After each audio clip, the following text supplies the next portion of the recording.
Hello, it's Scott Manley here, and I am playing Elite Dangerous Alpha 4. This is one of the biggest changes so far. I mean, actually, every alpha has been a big step forward, if you'll think about it. First one was just the combat, single-player combat. Second alpha, added multiplayer combat scenarios. The third one added the ability to upgrade your ship and dock at space stations. And I had managed to upgrade to a Cobra Mark III, but unfortunately those upgrades are all gone. Everyone has been reset. Now we are adding a larger galaxy and we have more spacecraft to fly. So if we just take a quick look at the starport services, we can get an idea of what's going on.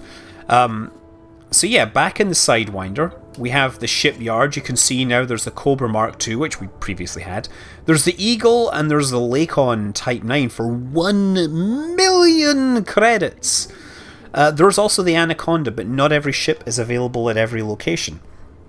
Now, how are you going to get that money? Well, you can, of course, trade in the commodities market. This is an industrial station, and you can buy industrial type things and sell them on to places that need industrial type things. Now you can see supply and demand going on. You can see that because this is an industrial system, people really need their tea and their coffee, so there's a bit of demand for that. They also demand things like raw materials like tantalum, titanium, aluminium, and gold. Cobaltium. No, never mind. Why is cobalt's a metal? It should be under never mind. You can also pick up bio waste. I'm not sure who buys that stuff, but there is a huge supply of, well, crap. I guess bio waste maybe you could sell to agricultural worlds, but I have a small spacecraft with only 4 tons of cargo space, so I probably want to be working in something that's a pretty high value. I haven't really been doing a great deal of looking around, but I think a good thing to start with would be to maybe take mineral extractors and fly them over to a world that does mining, right? So let's select these, and I'm going to buy these. I'm going to buy 3 of those. Submit. So now I need to find a world that does mining. And we'll do this by going over to the map. Okay, exit. So this is my map here. You notice the change in the animation. So this is where I am right now. I am at Ibutis, which is a 4-star star system. And you can see all the things that are within it that you can fly to here. There's also Iranin, Asilis Prime, LP98-132, and Dahan. Now, what these things do, well, if you want to find out what these things do, you have to go to the galaxy map. Now, the galaxy map goes beyond these 5-star systems. This is Ibutis, right? And there's a slight bug where the mouse doesn't work, but there we go now. Ibutis, I can click on it, and I don't get info. Let's try clicking Asilis Prime. There we go. That is an independent, high-tech world that is a corporate state. Its population is only 40,000. That's rather low. Ibutis is an industrial democracy. Iranin is an agricultural communist society. LP98-132 is a mining colony on the edge of known space. Only a population of 1,500, and they don't actually care about the law. But Dahan has a slightly better government. They are a refinery world, so they I think they are a refinery. So I guess the way it goes is you buy the minerals here, they go to the refinery, they go to the industrial world, they go to the industrial world, they go to the high-tech world, and then something in the agricultural world they need these. But I'm going to try flying to LP98-132. That is probably a really bad idea because I'm going to probably get intercepted or interdicted by pirates. But let's start this. So that's me set things up. I'm going to launch. Bad things can only happen. Okay, so we're starting to come out of the station. There's the exit there. Ship released. There we go. Fire up my engines and start to head out of this station. So we have Coriolis stations in those 5 systems. You can't fly any further, incidentally. The galaxy is rendered all the way out. 100 billion stars, presumably. But any further than that, any further than the 5 in this list, you can't go to. Okay, so let's burn my engines, burn my thrusters to get a little away from the station. And I'm going to try to go here. Engage hyperdrive. Oh, hyperspace mass locked. Darn. So frame shift drive is the in-system version. Let's try that. Oh man, I'm still mass locked. Mass locked basically means... Oh, I know what that is. Pardon me. It's warning me that I need to bring up my landing gear. There we go. Landing gear. Retracted. Now... let's engage hyperdrive. Okay, I'm going to an anarchist system with a new ship and no weapons and a very expensive cargo. I'm probably going to die horribly, but that's part of the fun, right? 3, 2. You see, new hyperspace effects, which remind me of old Doctor Who TV intro with the nebula and stuff flying by. Very nice, nevertheless. We get a whole lot of buffeting, and we're going to come out. We're going to come out in frame shift drive mode, which means we want to turn away immediately. Because right now you'll see I'm moving at about 0.3 times the speed of light. So I'm going to head towards Freeport, lock destination in. It is 173 light seconds away. Just for reference, 500 light seconds is about 1 AU. So I'm going to try and get to this. Warning, interdiction detected! So something is trying to bring me out of warp. Oh no, no, no. I'm going to boost myself away. Okay, so that's the guy, and he is there. I'm boosting myself away from him. I'm running, hoping that I can put some distance between me and him. I don't think that's a good plan. Hostile?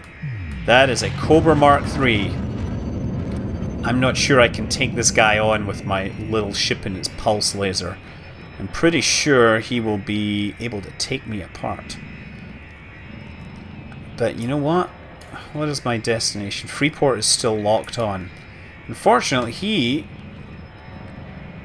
is going to take me the wrong way away, I think. Yeah, that's me going exactly in the wrong direction. I'm not really putting any range on him. Maybe I gotta just fight. Okay.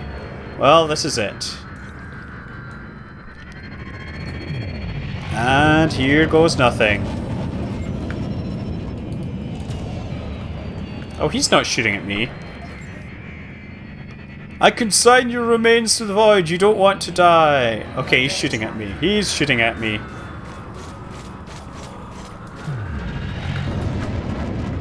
Okay, so okay. I'm not okay. I'm terribly not okay here. But I should be more maneuverable than him, so at least I should be able to get a drop on him. Yes, there we go.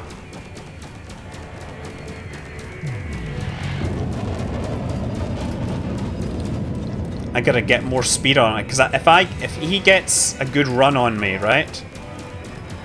He will... his superior firepower will kill me. Yeah. So I'm pushing down. I'm using the lateral controls here to really make my ship maneuver a little harder. I consign your remains to the void, not if I can help it. God darn. Okay, let's try this. And he's hitting me again. Okay. I'm putting more power to the thrusters for the simple reason that it will improve my maneuverability and it might give me the edge against this thing. Oh, come on! This is a turning match. Maybe if I try reverse thrust, it'll make a difference. Yeah, reverse thrust. Aha! There we go! Brilliant! Reverse thrust worked. Just need to keep myself behind him. Ah, you didn't figure on reverse thrust, did you? Shields, no help! Ha ha! You pirates, you're out of your depth when you're facing up to me. Oh shoot, no, the wrong button. So I gotta keep in close that... Okay, he's still... Target shields down, yes. 87% hull. So you see, what I'm doing is, as he's coming around, I am trying to push down to stay out of his firing arc, right? That's how combat works. Or that's one trick that really helps. It must be working, because he's now telling me, this is not the end. I don't know if I have anything to say with it. I think it might just be that. There we go. 83% hull. This isn't my time to die. Must escape. Not if I have anything to say with it. Yes. Come on. You are mine. Even though his ship should be outclassing me in more or less every way, but I'm killing him slowly through my superior flying, even though I do feel a wee bit rusty. Come on, just a little longer. Just a little longer. Oh, come on. Once again, I'm pushing down, so I'm staying behind him so that he can't possibly get a shot at me.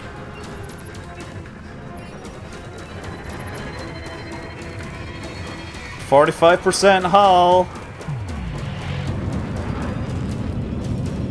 Oh, too close, too close, too close, too close. What happened to him? He ran away! Oh, come on! Okay. Well, time to hit my frame shift drive. Oh yeah, I gotta put away my hard points. Okay, now, frame shift drive. I guess he has special hardware to interdict me, but he just ran away. Either that or the game glitched. Okay. Whew. Well, that was rather exciting, I must say. Turning and running turned out to be the wrong thing to do. I think I can take on one ship at a time. So when there's two of them and one of me, that's when... Oh! I totally overshot there. Okay, so that's one of the things this can do. It's not like EVE Online, where you pretty much, you know, point your spaceship, tell it where to warp. You will overshoot if you're not careful. So I'm moving at 0.28. Try this again a little more carefully. So the design decision forum, where they kind of ask the players what they want and everything, the players basically said they wanted roughly 1 to 5 minutes of this kind of travel. They thought that would make for a good experience. That's certainly a lot longer than it used to take when you were playing, say, the original Elite. Now, the original Elite, early on, it used a time accelerator, right? That's what it was called. And then later versions of Elite, for example, in the Atari ST and whatever, they renamed it to actually be a jump drive, and they came up with this whole mass-locked thing. The original Elite on the BBC, they talk about it as being time accelerating time. Now, Frontier, they actually used a full Newtonian physics model, even in deep space. So you would accelerate at about 10 G, and you would keep accelerating towards your target until you were about halfway there. Then you would flip around and slow down. Now, for solar system distances, this could take days. So you had a time acceleration system. You would be flying and accelerating according to the laws of physics, real world physics, but you would have, you would only experience the time at 100,000 times normal speed or whatever. And that worked very well, but it's not something that really can work in a multiplayer environment, because you can't have one person accelerating time and then other people not seeing that. So they've come up with this Supercruise drive system, which actually works pretty well as a gameplay mechanic. The idea is I have to fly up, and once I get close enough, I will get a prompt to press to cancel the warp and drop out of Supercruise mode. So I'm going to slow right down now. And once I get close, I'm getting ready to press C. There we go. And I'm out of warp. And I've reached Freedom Station. But, yeah. That's a shame I didn't kill that guy, because I so had him. Oh, now wait a second. Is that the front of the station down there, or is that the back of the station? Frameshift is now online. Actually, it appears we're rotating this way. Okay, do we have... I'm trying to find out which side has the door. I think the other side must have the door. I mean, for 1,500 people, I have to say, this is a pretty big space station. With a name like Freeport, it makes me think of, you know, some grand libertarian plan to live on the edge of society and have their own laws, which would explain, you know, pirates flying around and doing their own thing. Because, you know, you gotta fend for yourself. Come on, come on. I've got my engineering... my engine's up at full power here. Okay, now we're starting to get in. And I'm not sure if it's in the contact list yet. Oh yeah, Coriolis Starport, request docking. Request granted. Request granted. Why, I have to say, I think they chose a nice relaxing voice for this. It does help that she's an English lady. That really, you know, adds to the... It makes it feel a little more classy, perhaps, than some other voice systems. Okay, now gotta turn around, rebalance my engine power, get lined up here. There we go. Excellent use of my lateral controls. Okay, pad 44 is right there. So I gotta get my landing gear deployed. So this looks completely different from the other stations in a lot of ways. It's kind of brown, there's a lot more... oh, looks like there's some football fields here, interestingly. Oh no, wait, those are just... Oh, we take breaches of security very serious.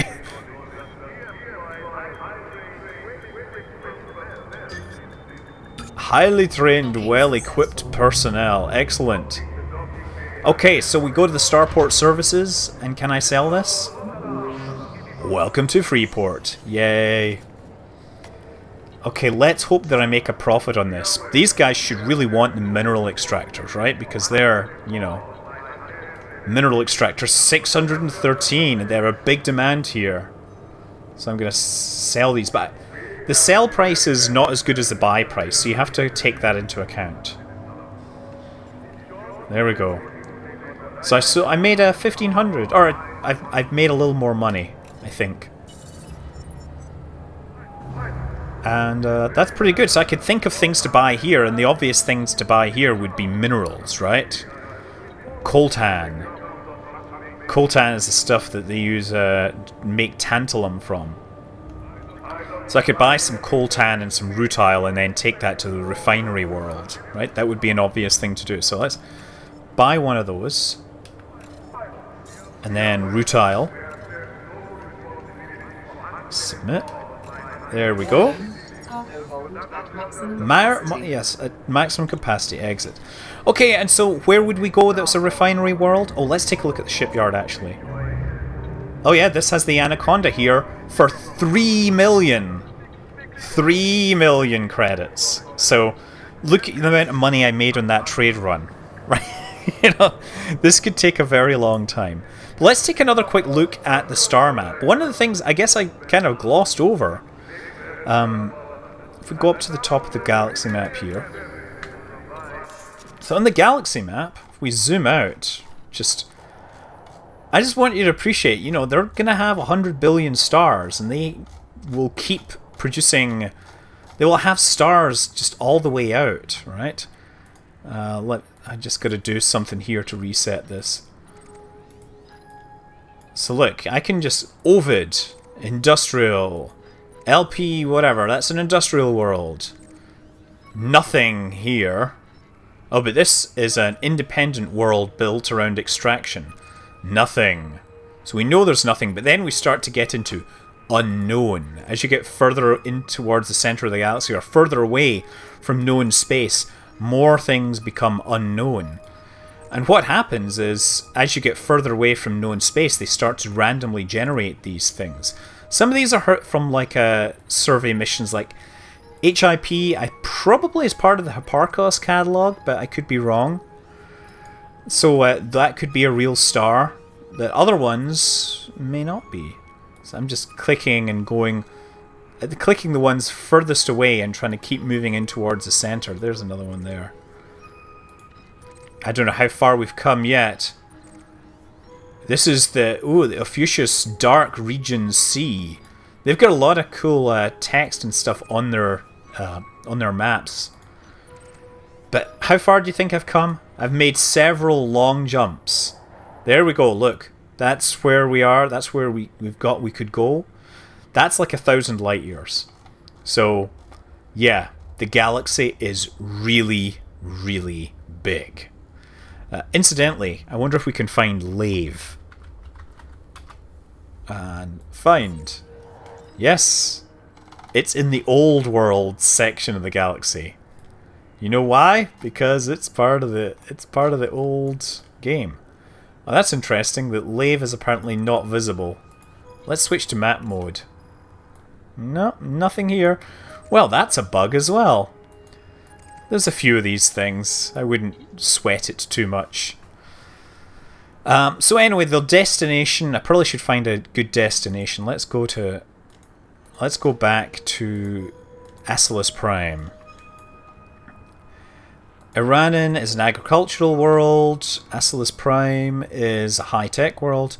Dahan is the refinery, so I should take my raw materials to the refinery so that they can produce more minerals and I can make a profit. And so the circle will continue. Let's just exit this. Okay, well with that load, let's launch from the station. We'll just show you one more thing that is up here. Engines engaged. Ship released, engines engaged, and off we go. I think this station perhaps is designed for the bigger ships. Maybe that's why it has the Anaconda. 3 million though, that's a lot. I wonder what insurance is like. So that's the air shield that keeps the air in. That's why there is sound in space, guys, by the way. Dahan. Oh, that's the Dahan. That's where we're going. So that's where we're headed. So another thing I was going to point out here is there's these locations within the system you can set destination for. These are the scenarios from the previous releases, right? So this is presumably the asteroid belt scenario where you can fight guys and steal their minerals. But I'm going towards Dahan. Frame shift cancel. Oh yes, I gotta raise my landing gear. Once again. Now. Drive charging. There we go. Hyperspace drive charging. And well, off to new adventures in new parts of the world. All the old scenarios are there. They're just in different systems, and you have to fly to them with your frame shift drive, and take part. Oh, that sound gets me every time. I am extremely happy with how this beta is going. It is Elite Dangerous. The premium beta access starts on May 30th. Until then, it's alpha backer only. But yeah, I hope to see you out there. I'm Scott Manley. Fly safe.